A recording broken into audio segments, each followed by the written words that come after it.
Hey everyone, welcome back to the channel. In today's video, I'm going to show you how to sync audio and video tracks in VLC media player. It will be really simple and easy. First of all, open the video with audio sync issues in VLC media player.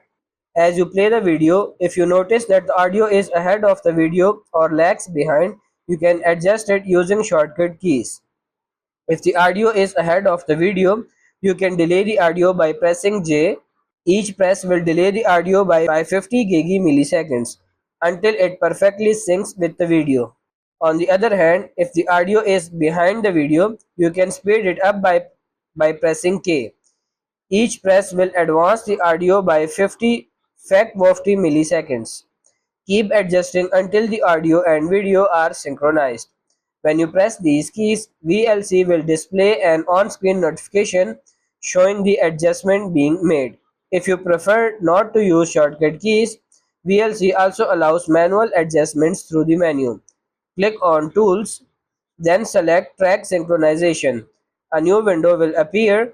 Under the audio video section, you will find an option to adjust the audio delay. Enter your desired value in the audio track synchronization field. A positive value will delay the audio while a negative value will speed it up. Once you are done, click Close to save the changes. Keep in mind that these adjustments only apply to the current video and will not be saved when you open another file. If you want to permanently fix audio sync issues, you will need to use a video editing software to properly align the audio and video tracks. So that's pretty much it for this video. That's how to sync audio and video tracks in VLC Media Player. I hope this video was helpful. If it is, like it and subscribe to the channel. Thank you.